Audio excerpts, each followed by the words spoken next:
آگے چلیے، اب حضرت شاہ ولی اللہ رحمۃ اللہ علیہ حجت اللہ البالغہ میں تقدیر کے چوتھے درجے پہ بات کرتے ہیں اور پھر پانچویں درجے پہ، اور فرماتے ہیں کہ ورابعها، اور تقدیر کا چوتھا مرحلہ یہ ہے کہ حین نفخ الروح فی الجنین، جب چھوٹے بچے میں روح پھونکنے کا وقت آتا ہے، فکما ان النواۃ اذا القیت فی الارض فی وقت مخصوص واحاط بها تدبیر مخصوص علم المطلع على خاصیت نوع النخل وخاصیت تلك الارض وذلك الماء والهواء انه يحسن نباتها ويتحقق من شانه على بعض الامر۔ چوتھا مرحلہ، جب بچے میں روح پھونکنے کا وقت آتا ہے تو اللہ تعالی کی تقدیر اس وقت ظاہر ہوتی ہے۔ اس کی صورت ایسے سمجھو کہ ان النواۃ، جیسے کہ گٹھلی، اذا القیت فی الارض، جب زمین میں بیجی جاتی ہے تو ایک خاص وقت ہوتا ہے جب اس گٹھلی کو بیجتے ہیں، وہ احاطہ بہا تدبیر مخصوص، اور پھر مناسب وقت کے ساتھ ساتھ مناسب طور پر اس کی دیکھ بھال بھی کی جاتی ہے۔ علم المطلع علی خاصیت نوع النخل، تو جو ماہر ہوتا ہے زراعت کا، باغات کا، تو وہ اس گٹھلی اور بیج کو دیکھ کر اور آب و ہوا کی خصوصیات کو دیکھ کر وہ جان لیتا ہے کہ یہ گٹھلی کیسی ہے اور اس سے کیسا پھل پیدا ہوگا۔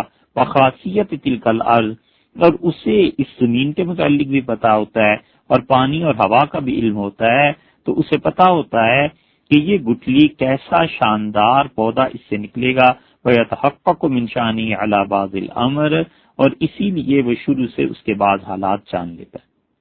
فَكَذَلِكَ تَتَلَقَّى الْمَلَائِكَةُ الْمُدَبِّرَةُ يَوْمَئِذٍ، اور بالکل ایسے ہی ہوتا ہے جو فرشتے اس بچے کے ساتھ مقرر اللہ تعالیٰ فرما دیتے ہیں، وہ کیا کرتا ہے کہ ان کی چیزوں کو معلوم کر دیتا ہے۔ وَيَنْكَشِفُ عَلَيْهِمُ الْأَمْرُ مِنْ فِي عُمْرِهِ، اور وہ فرشتہ اس بچے کے متعلق چیزیں کو جان لیتا ہے اور اس پر کھول دی جاتی ہیں، چاروں باتیں جان لیتا ہے یا کچھ باتیں جان لیتا ہے، سب باتیں اس پر منکشف کر دی جاتی ہیں۔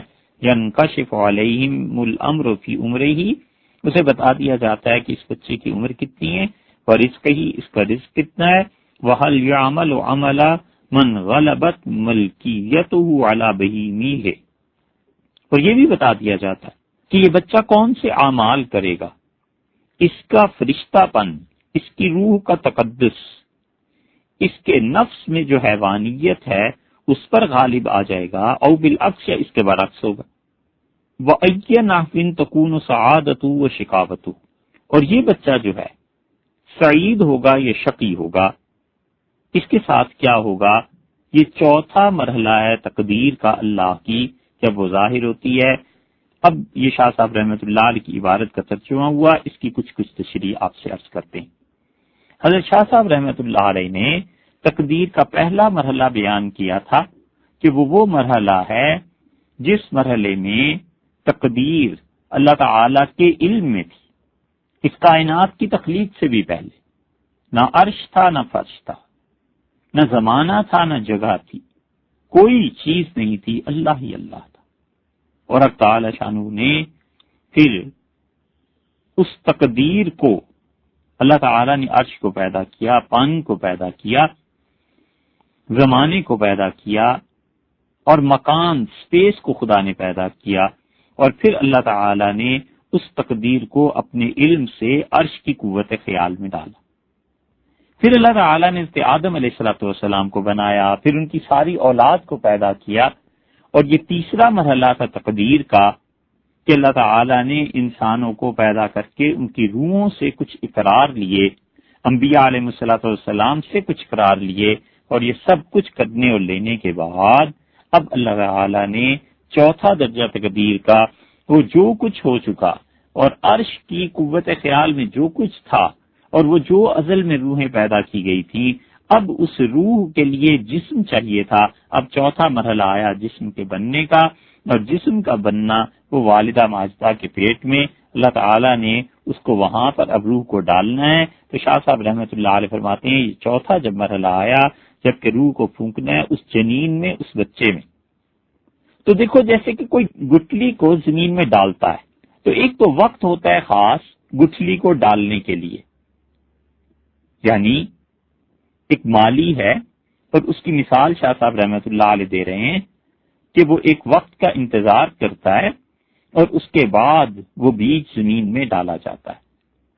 مثلا ایک آدمی نے زراعت کا علم حاصل کیا تو اسے بنیادی طور پر یہ پتا ہوتا ہے کہ اگر بھنڈی کھانی ہے اور حاصل کرنا ہے اس پھل کو، اس سبزی کو، تو اس کا بیج کس وقت لگایا جائے گا، مولیوں کا بیج کس وقت لگایا جائے گا، گوبھی کا بیج کس وقت لگایا جائے گا۔ اسی طرح انسان پر ایک وقت اور حالت آتی ہے جب اس کے ماں باپ، اس کے بڑے، یا وہ خود محسوس کرتا ہے کہ اب مجھے شادی کر لینی چاہیے، یہ وقت ہے۔ اور اس کے بعد جہاں اس کی شادی ہوتی ہے، تعلق قائم ہوتا ہے، اس کے لیے بھی اللہ نے ایک خاص وقت مقرر کر دیا ہے۔ وَأَحَاطَ بِهَا تَدْبِيرٍ مَخْصُوصٍ، اور شاہ صاحب رحمۃ اللہ علیہ پھر اس مالی کی مثال دیتے ہیں، فرماتے ہیں کہ پھر وہ اس کے لیے مناسب دیکھ بھال کرتا ہے، ایسی تدبیریں اختیار کرتا ہے کہ یہ جس سبزی کا بیج وہ زمین میں ڈال رہا ہے یہ ضائع نہ ہو جائے۔ مالی اس کے لیے کوئی سائبان لگا دیتا ہے، مالی کو پتا ہوتا ہے کہ اس زمین میں کیڑے ہیں تو ان کیڑوں کے مارنے کی دوا ڈال دیتا ہے۔ بالکل ایسے ہی انسان بھی جب اسے اندازہ ہوتا ہے کہ اللہ تعالیٰ مجھ پر احسان فرمائیں گے اور اولاد دے دیں گے، تو وہ اس کے لیے بھی یہ خیال کرتا ہے کہ اب جو بھی ڈاکٹر، لیڈی ڈاکٹر ہے، اس کے پاس لے جائے اور اس کی مناسب دیکھ بھال کرے۔ لیڈی ڈاکٹر منع کر دیتی ہیں کہ آپ کوئی وزن والی چیز نہ اٹھائیں، وہ منع کر دیتی ہیں کہ بالکل چلنا نہیں ہے، گھر میں لیٹے رہو، بس بہت سی تدابیر اختیار کرتے ہیں۔ اللہ نے ساری چیزیں انسانوں کو علم دیا ہے، کیونکہ اللہ کو انسان سے بڑی محبت ہے، وہ نہیں کہتا کہ انسان ضائع ہو جائے، اس لیے اللہ نے انسانوں کو علم دیا کہ وہ کس طرح ایک جان کو تدبیر کر کے اس دنیا میں لا سکتے ہیں۔ پھر شاہ صاحب رحمۃ اللہ علیہ فرماتے ہیں علم المطلع علی خاصیت نوع النخل، پھر وہ مالی جو ہوتا ہے وہ اس نخل کھجور کے درخت کی خاصیت کو جانتا ہے، وہ جانتا ہے کہ کیا چیزیں۔ آپ اس کی ایسی ہی مثال سمجھ لیں جیسے اب ہمارے ہاں تو بہت آسان آ گیا، آسان مرحلہ آ گیا، اور وہ یہ کہ وقتاً فوقتاً مشینوں کے ذریعے وہ چیک کرتے رہتے ہیں، حتیٰ کہ 9 تک بتاتے ہیں کہ آپ کے یہاں بیٹا ہوگا، بیٹی ہوگی، یہ سب چیزیں وہ کر دیتے ہیں۔ وخاصیت تلک الارض وذالک الماء والہواء، اور پھر اسی طرح جو پانی ہوتا ہے اور جو ہوا ہوتی ہے وہ اس مالی کو اندازہ ہوتا ہے کہ پانی کتنا دینا چاہیے، ہوا کیسی ہونی چاہیے۔ اسی طرح ماں غذا کو کھاتی ہے، کس آب و ہوا میں وہ رہتی ہے، کیسا ماحول اس کا ہونا چاہیے، یہ سب کچھ چیزیں جو ہیں اس کے ساتھ ساتھ چلتی ہیں۔ انہ یحسن نباتھا، اور وہ مالی جو ہے وہ جانتا ہے کہ کیسے شاندار طریقے پر یہ گٹھلی پھوٹے گی اور پھر بڑھتی چلی جائے گی اور ایک دن یہ پورا درخت بن جائے گا۔ مثال سے سمجھایا ہے کہ ایسی اطباء وہ جانتے ہیں، لیڈی ڈاکٹر جانتی ہے، اسے علم ہوتا ہے کہ بچہ یہ فیٹس جو ہے بڑھ رہا ہے، اور پھر وہ کہتی ہے ماشاءاللہ آپ ٹھیک ہیں، اللہ تعالیٰ نے چاہا آپ کو اس کی خوشخبری ملے گی، وَيَتَحَقَّقُ مِنْ شَأْنِهِ عَلَى بَعْضِ الْأَمْرِ، اور اسی طرح اس سے آثار پہلے سے نظر آتے ہیں۔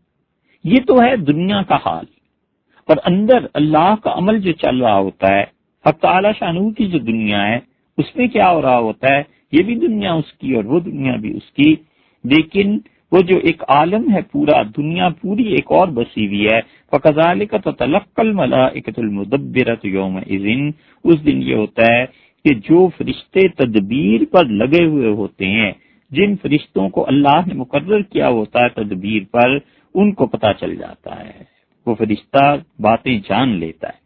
وَيَنْكَشِفُ عَلَيْهِمُ الْأَمْرُ فِي أُمْرِهِ، اور اس کو بتا دیا جاتا ہے، سب باتیں اس پر منکشف کر دی جاتی ہیں، کیا کیا چیزیں اسے بتا دیا جاتا ہے اس کے لیے کہ اس کی عمر کیا ہوگی۔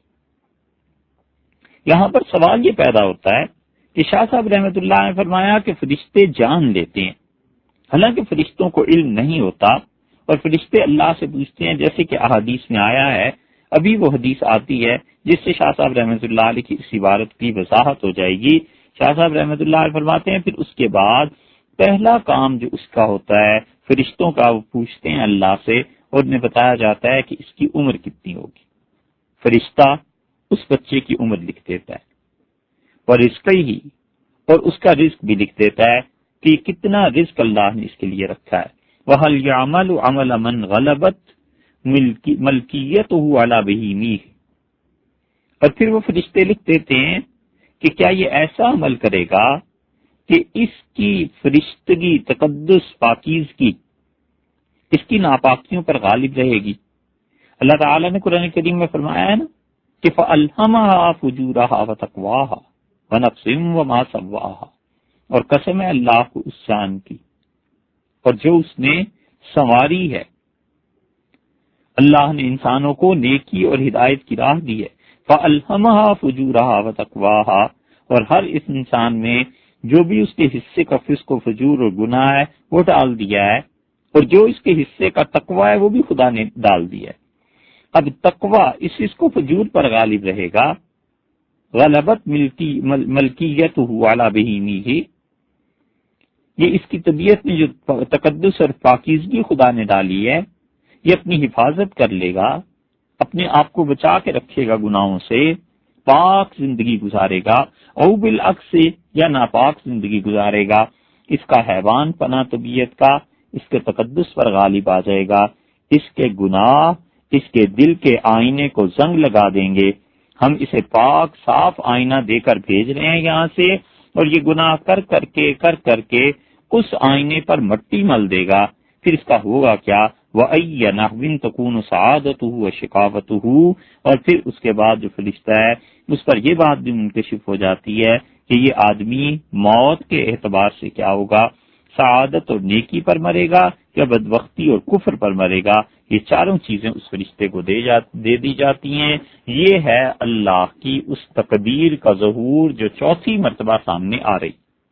اس موقع پہ مناسب معلوم ہوتا ہے کہ شاہ صاحب رحمۃ اللہ علیہ نے تقدیر کی جو چار چیزیں ذکر کی ہیں، ہم اس کی ذکر جہاں سے حضرت شاہ صاحب رحمۃ اللہ علیہ نے لیا ہے وہاں سے لے۔ اہل علم کو یہ بات جاننی چاہیے کہ جہاں تک ہو سکے بڑے سے بڑا آدمی بھی جو بات لکھتا ہے، جب وہ کتاب کا حوالہ دے، قرآن کا حوالہ دے یا حدیث کا حوالہ دے تو اصل ماخذ کی طرف رجوع کرنا چاہیے، دیکھنا چاہیے کہ وہاں کہاں لکھا ہوا ہے۔ حوالہ دینے کے معاملے میں کبھی کسی پر اعتبار نہیں کرنا چاہیے۔ اگر لوگوں میں بیان کرنا ہے، لوگوں تک بات پہنچانی ہے اور دین کو سمجھنا ہے تو حوالہ دینے کے معاملے میں کبھی بھی اہل علم کو کسی کا اعتبار نہیں کرنا چاہیے، چاہے اپنے والد کتنے ہی بڑے محدث اور فقیہ ہوں، ہمیشہ اصل مآخذ تک رجوع کرنے کی کوشش کرنی چاہیے۔ اہل علم اور اہل تحقیق کی شان یہی ہے۔ ہاں کبھی جلدی ہوتی ہے تو آدمی کسی پہ بھروسہ کر لیتا ہے، وگرنہ اہل علم کو چاہیے کہ اصل چیزوں کی طرف رجوع کرے۔ بہت مرتبہ ایسے ہوتا ہے کہ بڑے حضرات حوالہ دے دیتے ہیں اور پھر وقت گزرتا ہے اور پھر اس کے بعد پتہ چلتا ہے کہ حضرت نے جو حوالہ دیا تھا وہ حوالہ تو اپنی جگہ پر اس کتاب اس نسخے میں نہیں ہے، پھر آدمی پریشان ہو جاتا ہے۔ یہ تو ان کا حال ہے جو محققین ہیں، لیکن جو محققین ہوتے ہی نہیں، جو سنی سنائی باتوں پر عمل کرتے رہتے ہیں، اس سنی سنائی باتوں کو آگے چلانے والے بہت ہوتے ہیں، بے شمار لوگ ہیں۔ کہیں سے سن لیا آگے نقل کر دی، کہیں سے اور سے سن لیا آگے نقل کر دی۔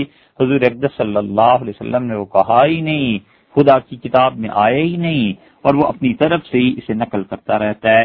ایک صاحب نے ہم سے کہا کہ اللہ تعالیٰ نے قرآن کریم میں 9/11 کا جو امریکہ میں واقعہ ہوا ہے اس کی خبر دی تھی، اور یہ ہے قرآن میں۔ ہم خاموش ہو گئے، سوچتے رہے، پھر ذرا سی ہمت کر کے کہا کہ بھئی یہ تو قرآن پاک میں نہیں ہے۔ کہنے لگے جی یہی پوچھنا چاہتا تھا۔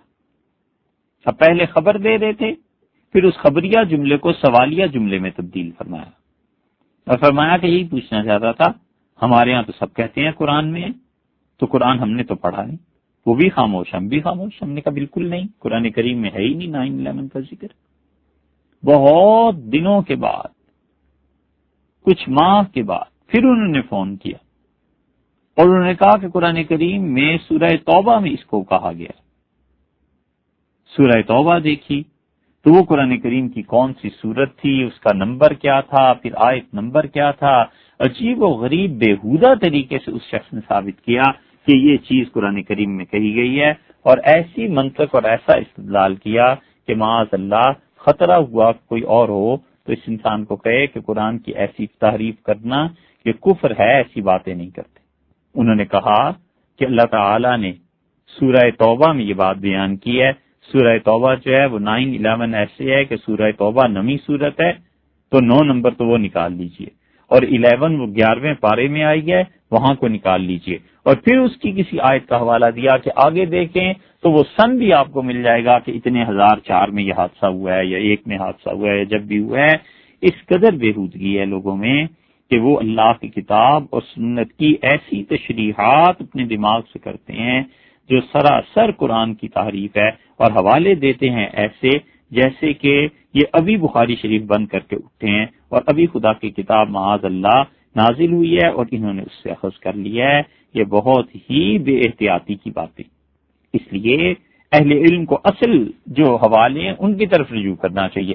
حضرت شاہ صاحب رحمۃ اللہ علیہ نے جن 4 امور کا ذکر کیا ہے، مناسب معلوم ہوتا ہے کہ اس کو ہم جہاں سے حضرت نے لیا ہے وہاں چلے جائیں، اور وہ ہے اصل میں صحیح بخاری کی روایت۔ اور امام بخاری رحمۃ اللہ علیہ نے اپنی کتاب کے آخر پر تقریباً پہنچ کے صحیح بخاری میں کتاب القدر باندھی ہے، اور کتاب القدر کا مطلب ہے کہ جس میں انہوں نے تقدیر کی احادیث بیان کی ہیں۔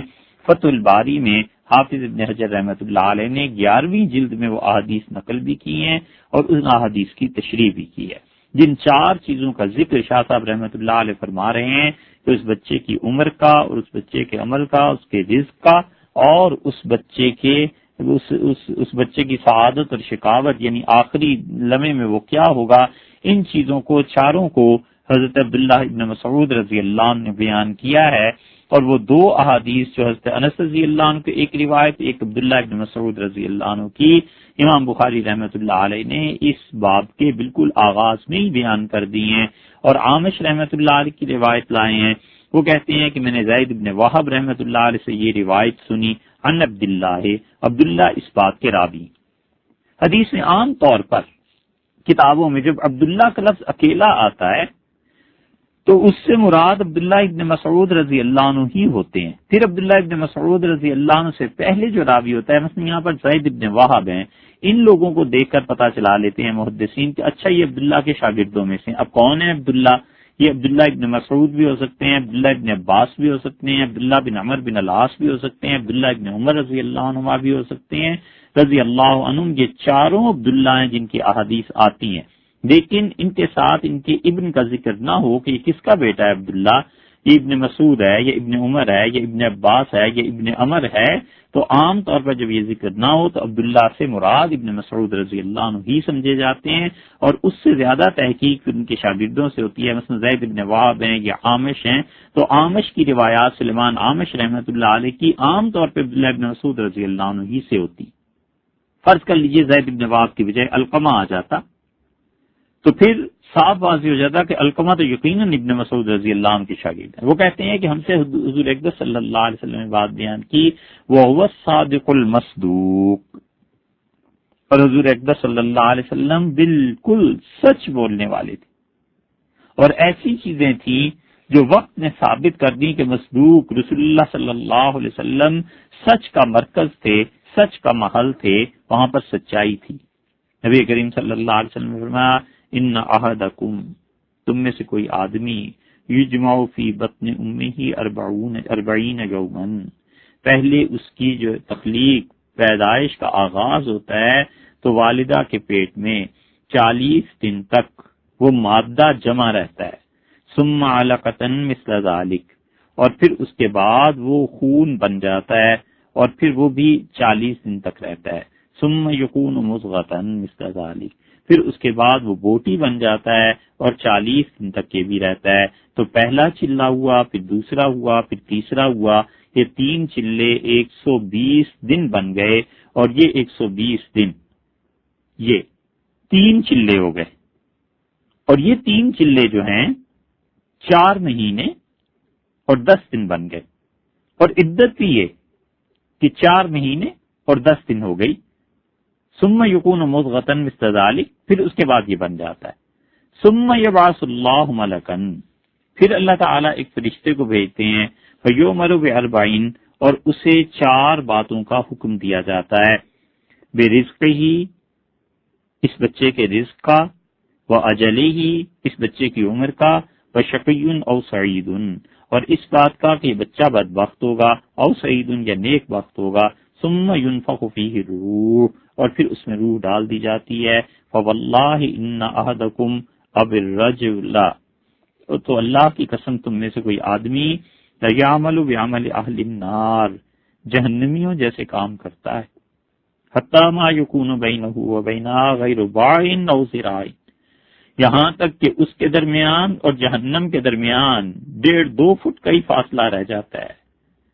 فیسبق علیہ الکتاب، اللہ کی تقدیر غالب آ جاتی ہے. وہ جو کچھ لکھا ہوا تھا نا، اللہ نے لکھوایا تھا کہ یہ سعید ہے، نیک ہے. فیعمل بعمل اہل الجنہ، تو یہ آدمی اس 1-2 فٹ کے فاصلہ رہ جانے پر بس پھر ایک دم سے پلٹتا ہے اور اہل جنت والے کام کرنا شروع کر دیتا ہے. فیدخلھا، اور بس یہ جنت میں چلا جاتا ہے. وَإِنَّ الرَّجُلَ لَيَعْمَلُ بِعَمَلِ أَهْلِ الْجَنَّةِ، اور کوئی آدمی عمل کرتا ہے ایسا جو اہل جنت کے اعمال ہیں، یہاں تک کہ اس کے درمیان وَبَيْنَهَا غَيْرُ ذِرَاعٍ، اور جنت کے درمیان غیر ذراعین و ذراعین 5-10 فٹ کا فاصلہ رہ جاتا ہے. فَيَسْبِقُ عَلَيْهِ الْكِتَابُ، تو جو اس کی تقدیر میں لکھا گیا تھا کہ یہ بدبخت جہنمی ہے، ساری زندگی نیکی کے اعمال کرتا رہا اور موت سے پہلے پھر جاتا ہے. فَيَعْمَلُ بِعَمَلِ أَهْلِ النَّارِ، اور جہنمیوں جیسے کام کرنے لگتا ہے. فَيَدْخُلُهَا، اور پھر جہنم میں چلا جاتا ہے. یہ ہے اس انسان کی تقدیر. اور دوسری روایت حضرت انس بن مالک رضی اللہ عنہ کی ذکر کی ہے. قال وکل اللہ بالرحم ملکن، حضور اقدس صلی اللہ علیہ وسلم نے فرمایا کہ اللہ تعالی جب بچے کا وجود شروع ہوتا ہے تو وہاں اس کے ساتھ ایک فرشتہ کر دیتا ہے.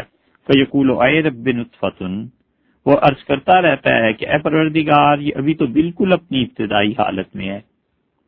پھر جب ایک چلہ گزر جاتا ہے پھر عرض کرتا ہے اے رب علقۃ، اے پروردگار اب تو یہ خون بن گیا ہے، پھٹکڑی بن گئی ہے، یہ خون کی ایک شکل آ گئی ہے اس میں.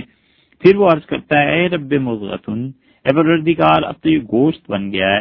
فإذا اراد اللہ ان یقضی خلقها، اور پھر اللہ ارادہ فرماتے ہیں کہ اس بچے کو اگر زندہ زمین میں پیدا کرنا ہے تو وہ عرض کرتا ہے اے رب ذکر ام انثی، پروردگار یہ لڑکا ہوگا یا لڑکی ہوگی.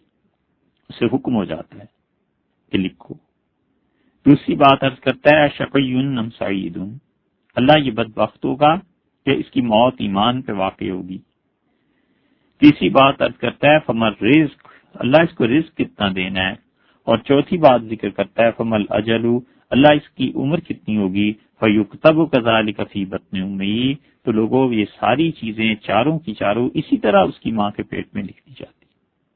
یہ اللہ کی تقدیر ہے جس کے متعلق امام بخاری رحمۃ اللہ علیہ نے یہ 2 احادیث یہاں پر بیان کی. اب اس کی تھوڑی سی تشریح سن لیجئے تاکہ شاہ صاحب رحمۃ اللہ علیہ نے جو تقدیر کا چوتھا مرحلہ ذکر کیا ہے اس کی بھی کچھ تشریح آ جائے. یہ تقدیر اللہ کی صفات میں سے ہے اور یہ ان رازوں میں سے ہے جو اللہ ہی کے پاس ہیں. اور اسی لیے مرنے کے بعد جنت میں جو لوگ جائیں گے تو اہل علم نے لکھا کہ پہلی چیز جو ان پر واضح ہو جائے گی اور پہلا عقدہ جو وہاں جا کر کھلے گا وہ تقدیر ہوگی. اور انسان کی عقل اتنی بڑھ جائے گی کہ وہ اس تقدیر کو سمجھ سکے گا. اور یہ اللہ کا ایسا علم ہے کہ انبیاء علیہ الصلوۃ والسلام اور اللہ کے بہت بارگاہ کے فرشتے بھی اس چیز کو نہیں جان سکے، اس چیز کو نہیں سمجھ سکے۔ حضور اقدس صلی اللہ علیہ وسلم اگر کسی اس تقدیر کے مسئلے کے متعلق ارشاد فرما جاتے تو بالکل حل ہو جاتا، لیکن رسول اللہ صلی اللہ علیہ وسلم نے جتنا کچھ بھی ارشاد فرمایا ہے اس ارشاد پر ایمان لے آئے بندہ۔ اسی لیے صحابہ کرام رضی اللہ عنہم کہتے تھے، اور طبرانی کی روایت میں آتا ہے کہ عبداللہ ابن مسعود رضی اللہ عنہ نے کہا کہ اذا ذکر القدر، جب تقدیر کی بات آ جائے فمسکو، رک جاؤ، مت تقدیر پر بحث کرو۔ اور مسلم میں طاؤس رحمۃ اللہ علیہ کی روایت آتی ہے، وہ کہتے ہیں میں نے صحابہ کرام رضی اللہ عنہ کو دیکھا، وہ ہر بات جو ہوتی تھی کہتے تھے یہ بھی تقدیر ہے، ہر چیز تقدیر کے ساتھ ہے۔ اب تک لوگ کبھی کبھی یہ جملہ بولتے ہیں اور کہتے ہیں کہ ہر چیز تقدیر کے ساتھ ہے۔ عبداللہ ابن عمر رضی اللہ عنہ بھی یہ کہتے تھے، اہل مکہ رسول اللہ صلی اللہ علیہ وسلم کے پاس آئے اور انہوں نے جھگڑا کیا اور انہوں نے اللہ کی تقدیر پر بحث کرنا چاہی رسول اللہ صلی اللہ علیہ وسلم سے، اور نبی کریم صلی اللہ علیہ وسلم نے اس بحث کو نہیں کیا۔ اور قریش جو تھے وہ تقدیر کے بارے میں جب آئے تھے، پھر اللہ نے قرآن کریم کی آیات نازل کی اور اللہ نے کہا انا کل شیء خلقناہ بقدر، اللہ تعالی نے ہر چیز کو تقدیر کے ساتھ پیدا کیا۔ اور یہ جو چار چیزیں ہیں ان کی روایت ایک یہی نہیں ہے جو امام بخاری رحمۃ اللہ علیہ لائے ہیں، 20 صحابہ کرام رضی اللہ عنہم اس روایت کو بیان کرتے تھے۔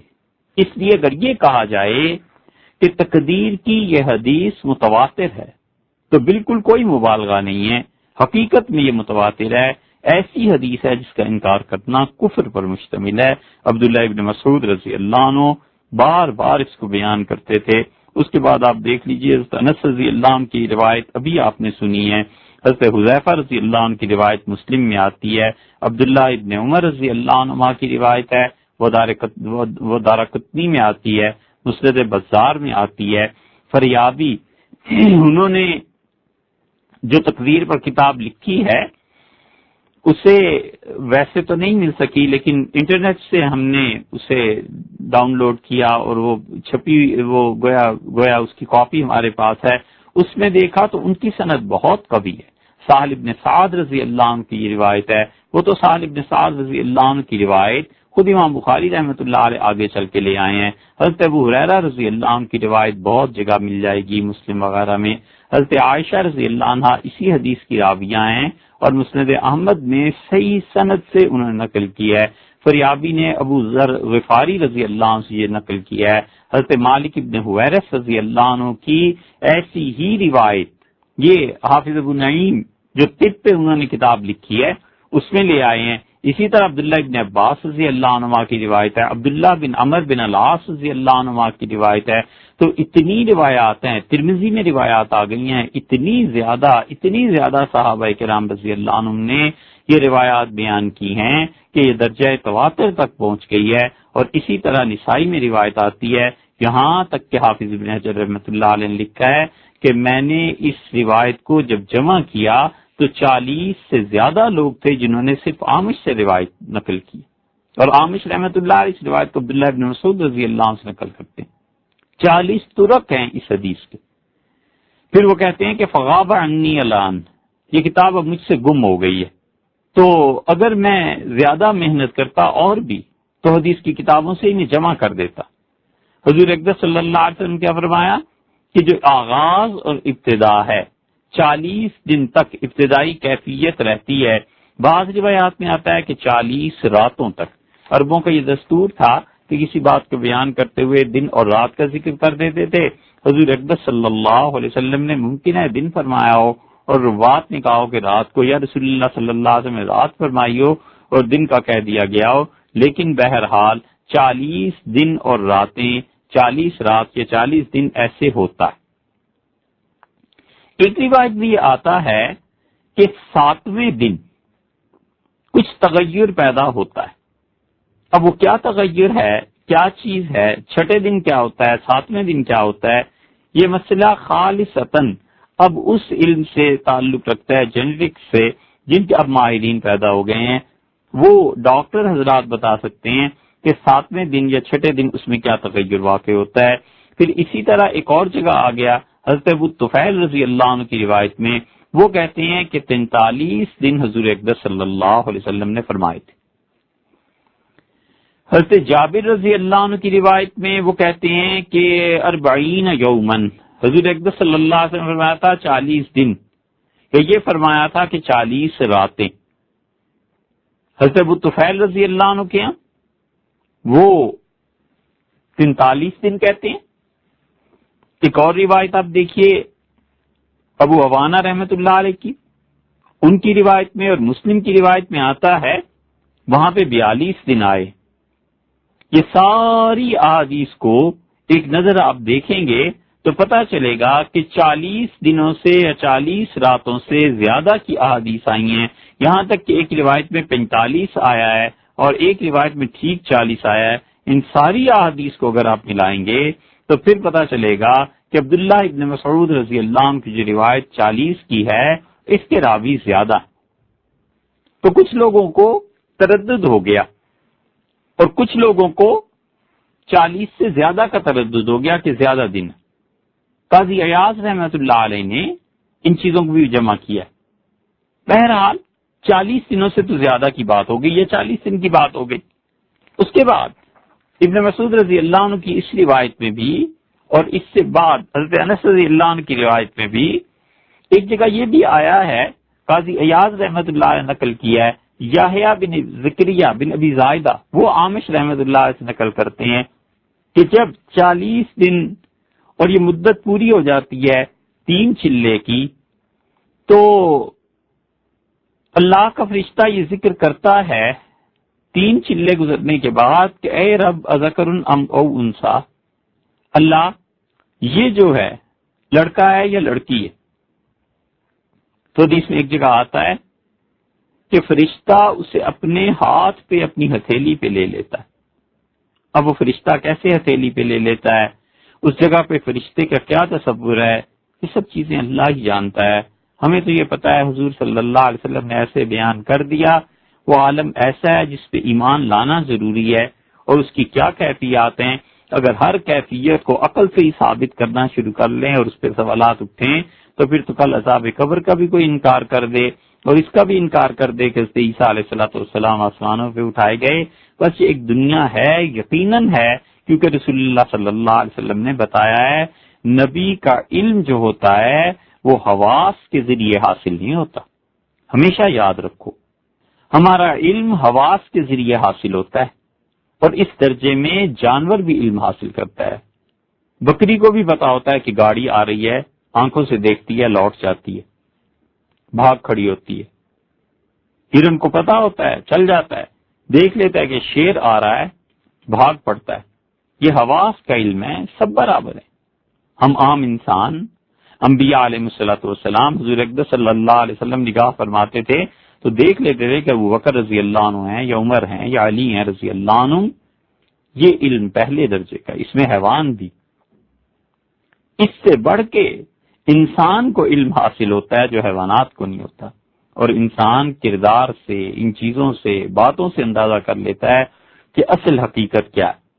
80 سال کا بوڑھا آدمی وہ 15-20 برس کے لڑکے کو جب دیکھتا ہے تو وہ اندازہ کر لیتا ہے کہ یہ بچہ کیا کہہ رہا ہے اور آج کل کس موڈ میں ہے، یہ کیا ہے۔ یہ جانور کو اندازہ نہیں ہو سکتا، انسان کو اندازہ ہو سکتا ہے۔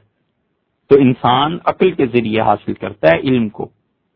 تو دیکھیے حواس کے ذریعے، عقل کے ذریعے، انبیاء علیہ الصلوۃ والسلام بھی عقل کے ذریعے علم حاصل کرتے تھے۔ اس کے بعد علم کا تیسرا ذریعہ جو ہے وہ روح ہے۔ خواب کے ذریعے آدمی کو علم حاصل ہوتا ہے، انبیاء علیہ الصلوۃ والسلام کو بھی ہوتا تھا۔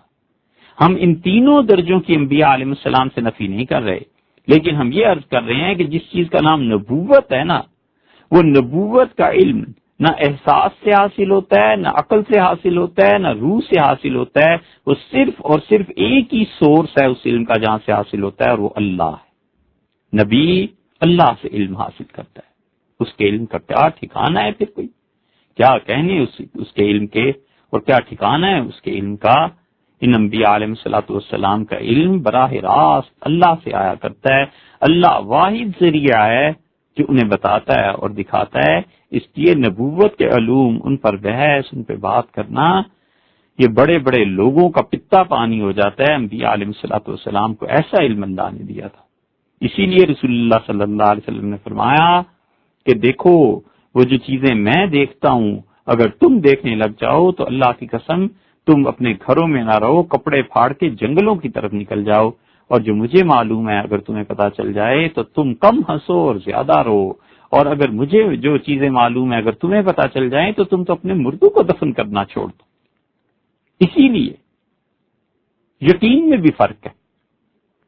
ہمارا علم ان چیزوں کے ذریعے آتا ہے اور نبی کا علم جو اللہ کے ذریعے سے آتا ہے تعالی شان خود دیتے ہیں، اس کا یقین کیا کہنے. جس طرح ہمیں اور آپ کو یہ 100% یقین ہے کہ ہم سب اپنی والدہ سے پیدا ہوئے ہیں، بچے ایک عورت سے پیدا ہوتے ہیں، نبی کو اس سے بڑھ کر یقین ہوتا ہے کہ سب کے سب لوگ مٹی سے پیدا ہوں گے، قبروں سے اٹھ کھڑے ہوں گے. جس طرح ہمارے یقین کو کوئی نہیں جھٹلا سکتا کہ ہم خواتین کی اولاد ہیں، ہماری مائیں ہیں، انہوں نے ہمیں جنم دیا ہے، نبی کو اس سے بڑھ کر یقین ہوتا ہے کہ مٹی کے ذروں سے انسان اٹھیں گے، قبروں سے انسان نکلیں گے. اس لیے کہ اللہ نے اسے علم کے اس مقام پر رکھا ہوتا ہے. یقین کی یہ کیفیت ہوتی ہے. تو وہ جو خبر دیتے ہیں نا، بس صرف ایک ہی ہمارا حق رہ جاتا ہے، اور ہم دیکھیں وہ خبر ٹھیک ہے یا نہیں. اگر خبر ٹھیک ہے، ہم تک پہنچنے میں راویوں نے کوئی گڑبڑ نہیں کی، کسی نے جھوٹ نہیں بولا، خبر ٹھیک ہے تو اسے مانے بنا کوئی چارہ نہیں. حضور اقدس صلی اللہ علیہ وسلم سے یہ بھی روایت ہے کہ فرشتہ اس سارے مواد کو اپنی ہتھیلی پہ رکھ لیتا ہے اور کہتا ہے رب بتا دیجئے پروردگار یہ لڑکا ہے یا لڑکی. اور اس حدیث میں یہ آیا ہے کہ اسے کہا جاتا ہے کہ انطلق الی ام الکتاب، تقدیر کا جو رجسٹر ہے ام الکتاب اسے دیکھو تو تمہیں ساری تفصیلات وہاں مل جائیں گی. تو وہ جاتا ہے وہاں دیکھتا ہے تو یہ ساری چیزیں اسے وہاں پر مل جاتی ہیں. یہ ہے وہ چیز جو حضرت شاہ ولی اللہ رحمۃ اللہ علیہ نے یہاں لکھ دی ہے. ایک اجمال ہے اور ایک تفصیل ہے. شاہ صاحب رحمۃ اللہ نے اسی کی تفصیل میں یہ کہہ دیا ہے کہ اسی طرح فَكَذَلِكَ تَتَلَقَّى الْمَلَائِكَةُ الْمُدَبِّرَةُ يَوْمَئِذٍ، اور اس دن وہ جو فرشتے ہوتے ہیں اس بچے کی تدبیر پر مقرر ہوتے ہیں کہ اس بچے کا اس کا کیا بنے گا، اس مجموعے اور ملغوبے کا، وہ چاروں باتیں جان لیتا ہے. وگرنہ سوال یہ پیدا ہوتا ہے کہ حضرت نے فرمایا چاروں باتیں جان لیتا ہے، تو فرشتے جان کیسے لیتے ہیں؟ وہ تو اللہ سے خود پوچھتے ہیں.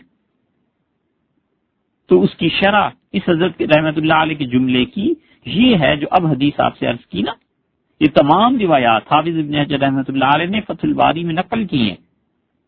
تو شاہ صاحب رحمت اللہ علیہ کا یہ کہنا کہ فرشتہ جان لیتا ہے، مطلب یہ ہے کہ اللہ تعالیٰ کی طرف سے حکم ہو جاتا ہے کہ لوح محفوظ میں دیکھ لو اور تقدیر کے رجسٹر میں کتاب میں دیکھ لو جو کچھ لکھا ہوا ہے، تو فرشتہ وہاں دیکھ کے سمجھ جاتا ہے کہ اچھا اس بچے کی عمر اتنی ہے، ایسی چیزیں ہیں، ایسی چیزیں ہیں. اور پھر وہ فرشتہ دیکھ لیتا ہے تو اللہ تعالیٰ کی طرف سے 4 چیزیں ذکر ہو گئی. ایک یہ کہ بچہ کیا ہے، شقی ہے یا سعید ہے. ایک تو ہو گئی اس کی عمر، دوسری چیز ہو گئی اس کا رزق، اور تیسری چیز ہو گئی اس کے اعمال، اور چوتھی چیز ہو گئی سعادت یا شقاوت. تو مطلب یہ ہے کہ ایک چیز لکھی جاتی ہے، سعادت یا شقاوت، نیک بختی یا بدبختی، سعید ہے یا شقی ہے. دونوں باتیں تو نہیں لکھی جا سکتی نا، اگرچہ امکان ہو سکتا ہے ان کا، لیکن لکھا جاتا ہے کہ اس کے اتنے اعمال ایسے ہیں، اتنے اعمال ایسے ہیں. تو پھر اس انسان کا آخر پہ مسئلہ کیا ہوگا، مرے گا کس چیز پہ، ایمان پہ یا کفر پہ، بس وہ لکھ دیا جاتا ہے. بہت نازک مقام ہے، بہت نازک بات ہے. جی گھبراتا ہے اس چیز سے کہ 70 سال خدا کی یاد میں گزارے اور کوئی نہیں جانتا کہ کیا چیز لکھی تھی، اور اگر کفر پہ موت آ گئی تو یہ سارا کچھ جو کچھ کیا تھا بنے گا کیا؟ وہ ساری دعائیں، وہ ساری تمنائیں، وہ ساری آرزویں، اور جو دنیا میں چلے گئے ماں باپ، پیا پتا، کون کون اپنے دوست جن سے ملنے کی تمنا تھی، عمر پوری اس یاد میں گزری کہ وہ جنت میں پہنچ گئے اور اب ہم جا کے ان سے ملیں گے، سب کی سب عکارت ہو گئی، اور جہنم نے ایک ایک انگ اور ایک ایک عضو کو جلا کر رکھ دیا، ہوگا کیا؟ اور ایسے بھی ہے کہ اس کی رحمت غالب آ جائے، ساری زندگی گناہوں میں گزری، کوئی جہنمیوں جیسا کام نہیں تھا جو چھوڑ دیا ہو، لوگوں کو مارا پیٹا ظلم کیا اور لوگوں کے خون سے ہولی کھیلی، اور مالک کو منظور یہ تھا کہ اسے جنت دے دیں اور اس کی نجات کر دیں۔ کون ہے جو ان سے پوچھ سکتا ہے کہ اس نے تو ہزاروں کو قتل کیا تھا اور لاکھوں کی عزتوں سے ہاتھ، لاکھوں کے خون سے ہاتھ رنگے تھے، یہ آج کیا ہو رہا ہے؟ کوئی نہیں پوچھ سکتا۔ یہ ہے ڈر کی بات۔ تو ایک چیز لکھتی جاتی ہے کہ اس کی موت کس پہ آئے گی، رزق اس کے متعلق لکھ دیا جاتا ہے کہ تھوڑا دینا ہے یا زیادہ دینا ہے، اور اس کے ساتھ ساتھ یہ حرام ہے یا حلال ہے۔ عمر کے متعلق لکھ دیا جاتا ہے کہ لمبی عمر ہوگی یا چھوٹی عمر ہوگی، اور عمل کے متعلق لکھ دیا جاتا ہے کہ اچھے صالح اعمال کرے گا، فاسد اعمال کرے گا۔ فرشتے ایک چیز لکھ دیتے۔ عبداللہ ابن عمر رضی اللہ عنہ کی روایت میں آتا ہے کہ حضور اقدس صلی اللہ علیہ وسلم نے فرمایا جب 40 راتیں یہ گزر جاتی ہیں 3 چلے، تو فرشتہ حاضر ہوتا ہے اور کہتا ہے کہ اخلق یا احسن الخالقین، اے رب، اے سب سے اچھے پیدا کرنے والے، اس بچے کے لیے پیدائش کا بندوبست کر دے۔ یہ اس ماں سے پوچھو جس کی امیدیں وابستہ ہوتی ہیں، اور لوگ سوتے میں خواب دیکھتے ہیں، وہ جاگتے میں خواب دیکھ رہی ہوتی ہے کہ اتنے مہینوں بعد اس دقت کے مرحلے سے گزروں گی، اور دل خوف سے بھی بھر جاتا ہے اور خوشی سے بھی کہ اللہ تعالیٰ مجھے بھی ماں بنا دے گا۔ فرشتہ عرض کرتا ہے رب اسے بھی پیدا فرما دیں۔ اللہ کا عجیب نظام ہے، فرشتے دعا پہ لگ گئے کہ یہ پیدا ہو جائے، اچھا پیدا ہو۔ اللہ تعالیٰ نے فرشتوں کو اس کام پہ لگا دیا کہ تم مجھ سے دعا مانگو۔ ہم میں سے ہر آدمی جو آج زندہ ہے یا مرا ہوا ہے، اس کے لیے کبھی فرشتوں نے دعا کی تھی نا؟ یہ اللہ کو محبت نہیں ہے ان بچوں سے، انسانوں سے؟ کیسا احسان ہے! بغیر ہمارے کسی عمل کے، بغیر ہماری کسی نیکی کے، اور نیکی کیا ایمان اور کفر بھی ہمارا نہیں ہے، لیکن فرشتے کو لگا دیا کہ بچے کے لیے دعا مانگو ہم سے کہ ہم اسے پیدا کریں۔ فرشتے دعا میں لگے ہوئے، یہ اس کا رحم ہے، یہ اس کی مہربانی ہے، اور ہم نہ قدریں۔ فرشتے نہیں جانتے، لیکن اللہ تو جانتا ہے کہ جس کے لیے آج فرشتے دعا کر رہے ہیں یہ جا کر میرے ساتھ شرک کرے گا، یہ کفر کرے گا۔ جس کے لیے آج میں اپنے فرشتوں سے دعائیں کروا رہا ہوں یہ جا کر زمین پر خون بہائے گا، کیا کچھ کرے گا، مگر ہے تو انسان ہی، اللہ کو ایسا پیارا ہے۔ اللہ تعالیٰ فَيَقْضِ اللَّهُ مَا شَاءَ، جو فیصلہ اللہ نے فرمانا ہوتا ہے وہ کر دیتے ہیں، پھر فرشتے کو حکم ہو جاتا ہے۔ فرشتہ کہتا ہے اسقط الامتام، اللہ اسے پورا کرنا ہے یا ابارشن ہو جائے، یہ امید ختم ہو جائے، گر جائے، اسے بتا دیا جاتا ہے۔ پھر وہ اللہ تعالیٰ سے عرض کرتا ہے کہ اللہ ایک ہوگا یا 2 ہوں گے۔ اب ذرا اندازہ کیجئے ان سوالات سے، اس کا مطلب یہ ہے کہ صرف 4 ہی چیزیں نہیں ہیں، اور بھی بہت سی چیزیں آ گئی نا۔ 4 تو میجر پورشنز تھے، بڑی بڑی چیزیں تھیں، ان کا تذکرہ ہو گیا، اور اس کے بعد کچھ چیزیں اور بھی آ گئیں۔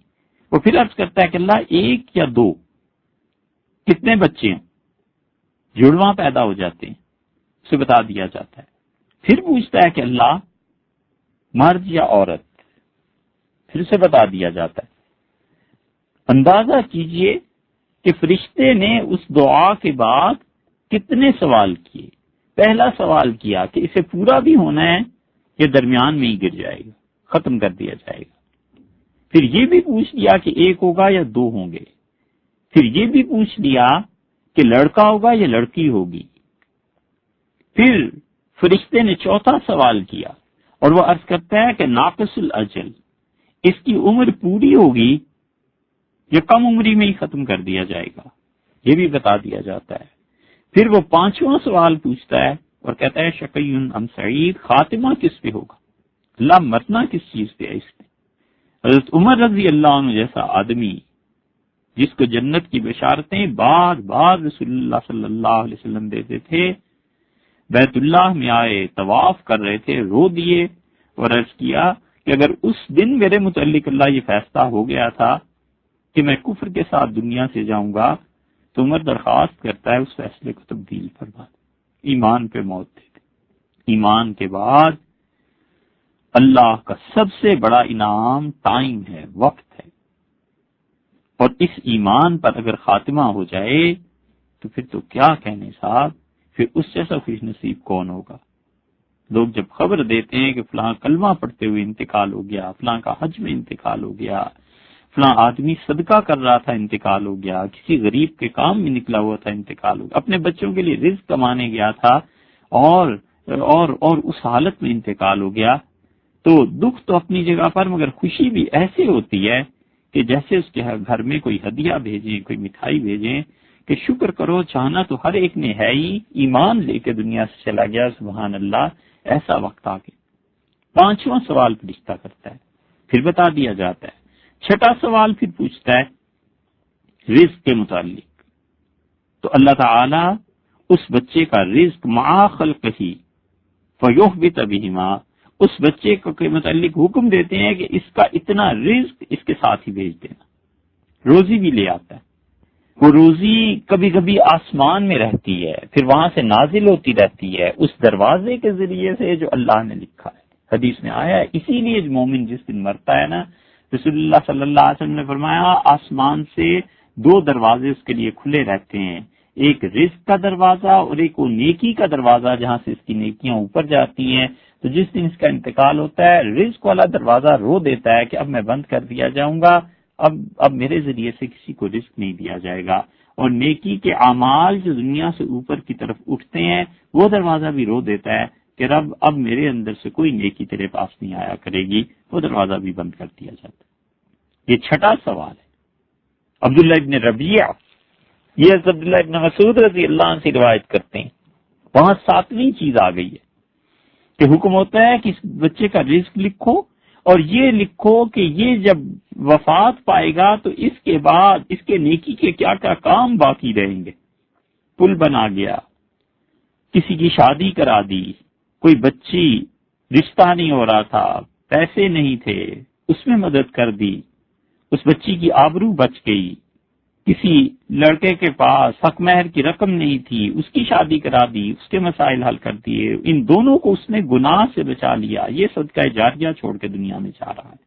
کسی نے نہر کھدوا دی، کنواں کھدوا دیا، بہت یہ نیکی کے کام یہ کرتے تھے۔ ہندو جب تھے، ہندو مسلمان اکٹھا معاشرہ تھا نا، تو اس میں ہندو قدم قدم پہ پانی پلاتے تھے، کنویں کھودتے تھے۔ پھر ماشاءاللہ جب سے مسلمانوں نے اپنا ملک بنا لیا، جتنے قدیم کنویں ہیں ان سب کو گندگی ڈال ڈال کے پاٹ دیا، ختم کر دیا۔ انہیں اتنی زمین کی حوث چمٹی کہ ان کنووں کو پاٹ کے قرب و جوار پہ قبضہ کر کے گھر بنا لیے، حتیٰ کہ اب تو یہ قبریں مٹا کر گھر بنا رہے ہیں کہ قبرستان مٹا دو اور گھر بنا لو، بلڈنگز بنا لو، حکومت کے پروجیکٹس لے آؤ، یہ ان کی حالت ہے۔ تو اس کا مطلب یہ ہو گیا کہ 7ویں چیز یہاں آ گئی کہ اس کا اثر لکھو کہ وفات کے بعد کیا نیکی کے کام دنیا میں چھوڑ کے جائے گا اور کیا برائی کے کام۔ نیک اولاد چھوڑ کے چلا گیا، علم چھوڑ کے چلا گیا، کوئی اچھی کتاب چھپوا دی، قرآن کریم چھپوا دیا، اس کو چھوڑ کے چلا گیا۔ کہیں لوگوں کو پانی کی تنگی تھی، کنواں کھدوا دیا، کئی لوگوں کے پاس گرمی میں پنکھا نہیں تھا، بجلی لگوا دی، مسجد میں کسی غریب کے گھر میں 2-4 پنکھے دے دیے، کمبل خرید کے کسی غریب آدمی کو دے دیا کہ سردی میں آرام سے سو گے، صبح اٹھو گے، نماز پڑھو گے، بخار سے محفوظ رہو گے۔ 1000 کام ہے، آدمی سوچے۔ اللہ تعالیٰ کے فرشتے لکھتے ہیں کہ اچھا اب مرنے کے بعد اس آدمی کی کتنی عمر ہو گئی، مرنے کے بعد کیا کیا نیکی کے کام دنیا میں چھوڑ کے جائے گا یا برائی کے کام۔ ولیعوذ باللہ برائی کے کام کر دیے، سینمے لگا دیے، اپنی اولادوں کو حرام کمانے پہ لگا دیا، لوگوں کی زمینیں غصب کر لی، اور زمینیں غصب کرنے کے بعد اپنی اولاد میں وہ ہمیشہ کے لیے جہنم کی آگ چھوڑ گیا۔ یہ سارے فراڈ اور جھوٹ اور یہ چیزیں، اور اولاد میں جھوٹ کا وصف رکھ کے چلا گیا۔ ماں باپ سے اولاد نے سیکھا کہ ہمارے بڑے جھوٹ بولتے تھے، جھوٹ پہ زندگی گزر رہی ہے۔ اور آٹھویں چیز حضرت جابر رضی اللہ عنہ کی روایت میں آ گئی، انہوں نے کہا، جابر رضی اللہ عنہ نے، وہ ابو زبیر رحمۃ اللہ علیہ کی روایت ہے جو حضرت جابر رضی اللہ عنہ سے منقول ہے، کہ فرشتے عرض کرتے ہیں کہ اللہ اس آدمی کی نصیب میں، قسمت میں، مقدر میں مصیبتیں کتنی ہیں، دکھ کتنا ہے، یہ بھی لکھتے، یہ بھی لکھوا دے، تو مصیبتیں بھی لکھی جاتی، دکھ بھی لکھا جاتا ہے۔ یہ چیزیں طے کر دی گئیں، یہ مصیبت ہے اور دکھ ہے۔ اسی لیے اللہ نے فرمایا کہ اس کائنات میں کوئی بھی مصیبت اور تکلیف جو تمہیں پہنچتی ہے، من قبل ان نبرأہا، ہم نے وہ اس وقت طے کر دی تھی جب یہ دنیا بنائی بھی نہیں گئی تھی، ہم نے کتاب میں لکھ دیا تھا۔ ایسی ایسی مشکلات آئیں گی۔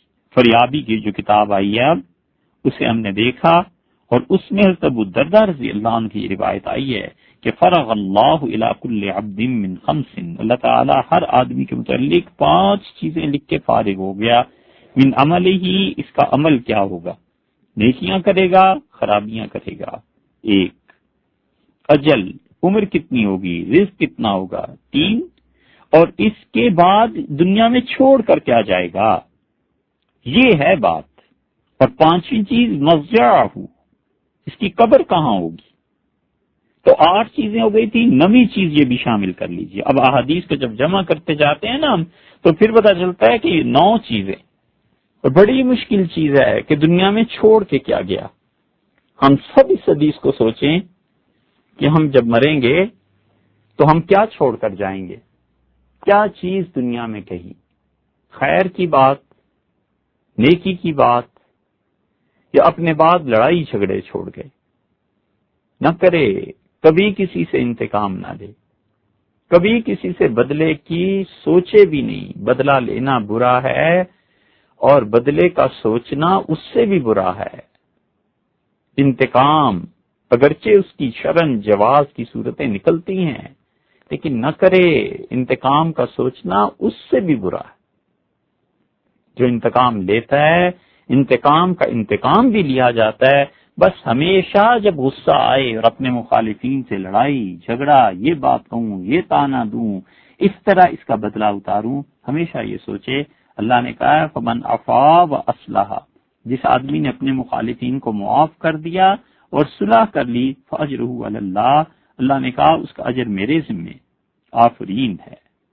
شہنشاہ جب یہ کہہ دے، صدر کہہ دے، بادشاہ کہہ دے کہ میرے ذمے بھئی ہم تمہارا خیال کریں گے، تو بادشاہ جب دے گا تو اپنی حیثیت کے مطابق دے گا۔ اس نے فرمایا فاجرہ علی اللہ، تمہارا اجر میرے ذمہ رہا، وہی ہم تمہیں تمہارا اجر دیں گے۔ وہ کتنا اجر دے گا بس یہ تو وہی جانتا ہے۔ سبحان اللہ، اس نے کوئی حد متعین نہیں کی، اس نے کہا بس 2 کام کرنا، ایک لوگوں کو معاف کرتے رہنا، دوسرے صلح رکھنا، صلح کا کام کرتے رہنا۔ جس نے معاف کر دیا اور صلح کر لی، فاجرہ علی اللہ، فرمایا اس کا اجر ہمارے ذمہ، ہم مالک ہیں اس کو اجر دینے کے، کیا کہنے۔ تو 9ویں چیز آ گئی، اور یہ کہ اپنے بات چھوڑ کے کیا گیا، یہ تو قبر میں بھی جا کے پوچھیں گے۔ قبر کے متعلق نہیں آتا فیما کنتا، زندگی کہاں گزار کر آئے ہو۔ رسول اللہ صلی اللہ علیہ وسلم فرمایا ہے کہ قبر میں تم سے جو سوالات ہوں گے اس میں ایک چیز پوچھیں گے کہ فیما کنتا، زندگی کہاں گزاری۔ سب سے بڑا سوالیہ نشان، سائن آف انٹروگیشن، یہ آگے لگا ہوا ہے، یہ نظر آتا ہے فیما کنتا، زندگی کہاں گزاری۔ اللہ کی معصیت میں، نافرمانی میں، تنہائیوں کو ناپاک رکھنے میں، یا پھر اللہ کے ساتھ تعلق میں، اور اللہ کے علم اور اللہ کی ذات، ان چیزوں کی رعایت کرنے میں۔ اس لیے 9ویں چیز یہ آ گئی کہ اس کے متعلق فیصلہ ہوتا ہے کہ اس کی قبر کہاں ہوگی۔ دوسری حدیث میں ایک جگہ آیا ہے کہ فرشتوں کو جب پتہ چلتا ہے کہ اس کی قبر فلاں جگہ پہ ہوگی تو اس جگہ کی مٹی لے کر اس بچے کے ساتھ ملا دیتے ہیں۔ جو بھی ملغوبہ تیار ہوا ہے، اب وہ گوشت بن گیا ہے، اس میں اب ہڈیاں آنی ہیں، اس وقت وہاں قبر کی مٹی لے کے اس میں ملا دیتے ہیں۔ پھر دوسری روایت میں آتا ہے رسول اللہ صلی اللہ علیہ وسلم نے جب تم میں سے کسی آدمی کی موت کسی زمین پہ لکھی ہوئی آتی ہے نا، وقت آ جاتا ہے، تو پھر تمہیں خام خواہ اس جگہ پر کوئی کام پڑ جائے گا تم وہاں چلے جاؤ گے۔ اسی لیے لوگ سفر کر جاتے ہیں۔ یہاں ٹھیک ٹھاک تھا، لاہور چلا گیا، کراچی چلا گیا، رمین شریفین چلا گیا، وہاں کی مٹی لکھی بھی تھی نا، اس گوشت میں شامل تھی، اس خون میں، مٹی وہاں جا کر مل گئی اور وہیں انتقال ہو گیا۔ اور بڑی سفر کی موت بہت مبارک چیزوں میں سے کہ کسی انسان کا سفر میں انتقال ہو جائے۔ نسائی کی روایت میں آتا ہے کہ ایک آدمی مدینہ منورہ میں دفن ہوا۔ اس روایت کو لوگ بھول جاتے ہیں، یہ نسائی کی روایت ہے۔ تو حضور اقدس صلی اللہ علیہ وسلم مدینہ منورہ میں اس کی تدفین کے موقع پر کھڑے تھے۔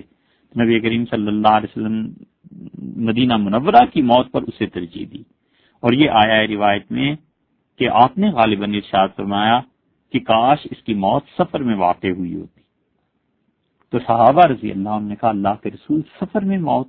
تو رسول اللہ صلی اللہ علیہ وسلم تم میں سے جب کسی انسان کی موت سفر میں واقع ہوتی ہے نا، تو اللہ تعالیٰ اپنے فرشتوں کو کہتے ہیں یہ میرا بندہ اپنے گھر سے دور مسافرت کی حالت میں بیچارہ غریب دنیا سے رخصت ہوا، تو دیکھو یہ کس جگہ پر پیدا ہوا تھا۔ پھر فرشتے عرض کرتے ہیں اللہ فلاں جگہ پہ، اللہ تعالیٰ فرماتے ہیں اس جگہ سے اس جگہ تک ناپ لو کتنی زمین ہے، پھر وہ پیمائش کی جاتی ہے اور اللہ فرماتے ہیں میرے بندے کو اتنی زمین جنت میں دے دو۔ ایک آدمی یہاں پیدا ہوا، سفر میں گیا، لندن میں انتقال ہو گیا، امریکہ میں چلا گیا، جدہ میں پہنچ کے، حرمین شریفین میں پہنچ کے، اور مسافر تھا، یہاں سے پیمائش شروع ہوئی اور ہزاروں میل، سینکڑوں میل کی جگہ پر جا کر اتنی جگہ اسے جنت میں مل گئی، اس لیے کہ اس کی مظلومیت پہ رحم آ گیا، اس کی مظلومیت پہ مہربانی فرمائی کہ اپنے بیوی بچوں میں نہیں تھا، گھر بار میں نہیں تھا، راستے میں تھا، بیچارہ مسافر ایسے انتقال ہو گیا، اچھا بھئی ہماری طرف سے اتنی زمین اسے دے دو۔ 9 چیزیں ہیں، اور مسلم میں حضرت حذیفہ رضی اللہ عنہ کی روایت میں آتا ہے بس پھر اس کے بعد انہوں نے کہا کہ یہ چیزیں لپیٹ دی جاتی ہیں، وہ تقدیر کا صفحہ لپیٹ دیا جاتا ہے اور اس میں کوئی زیادتی اور کمی نہیں ہوگی۔ فریابی میں ہم نے دیکھا تو وہاں آیا ہے کہ پھر وہ ورق لپیٹ دیا جاتا ہے الی یوم القیامہ، قیامت کے دن تک۔ فَيَقْضِ اللَّهُ مَا هُوَ قَاضٍ، اللہ تعالی جو کچھ فیصلہ کرنا ہوتا ہے کر کے اسے لکھوا دیتے ہیں بین عینی، اس آدمی کی آنکھوں کے درمیان۔ یہ حضرت ابو ذر رضی اللہ عنہ کی روایت ہے۔ اس لیے یہ جو محاورہ بولتے ہیں نا کہ اس کے ماتھے پہ لکھا ہے، اس کی پیشانی، یہ بڑا آدمی ہے، اس کی پیشانی دیکھو کیسی چوڑی ہے، یہ اس قسم کی چیزیں، اور پیشانی پہ جو لکیریں پڑتی ہیں یہ ہندو اس میں دیکھتے ہیں، یہ ساری چیزوں کی اصل یہ ہے کہ بین عینی، اس کی آنکھوں کے درمیان ساری چیزیں لکھوا دی جاتی ہیں۔ اسی لیے بعض اہل کشف اولیاء کرام رحمہم اللہ، وہ جو کسی بچے کو دیکھ کے بے اختیار کہتے ہیں نا کہ اس بچے کو اس چیز سے محفوظ رکھنا، یا اس بچے کو اس چیز پہ لگا دینا، یا وہ کہتے ہیں کہ ماشاءاللہ تمہارا بیٹا تو بڑا پڑھنے والا پیدا ہو گیا، یا کہتے ہیں کہ تمہارا بچہ بڑا غصے والا ہے، یہ اہل کشف کی جو چیزیں ہیں، وہ جو کچھ آنکھوں کے درمیان لکھا ہوتا ہے نا، یہ ان پر کھل جاتا ہے۔ ما هو لاقن بین عینی، رسول اللہ صلی اللہ علیہ وسلم نے بتایا کہ اس کی آنکھوں کے درمیان لکھ دیا جاتا ہے۔ اس لیے کہتے ہیں کبھی کبھی عورتوں کو دیکھو تو وہ سر پہ ہاتھ مار کے کہتی ہیں کہ نصیب میں یہی لکھا تھا، تو وہ پیشانی، جبین، ماتھا، تقدیر، یہ سب چیزیں جو آئی ہیں وہ اصل میں اسی کے ساتھ ساتھ آئی، یہ اس طرح سے ہوتا ہے، اور اللہ تعالی اتنے مراحل سے اس کو گزارتا ہے۔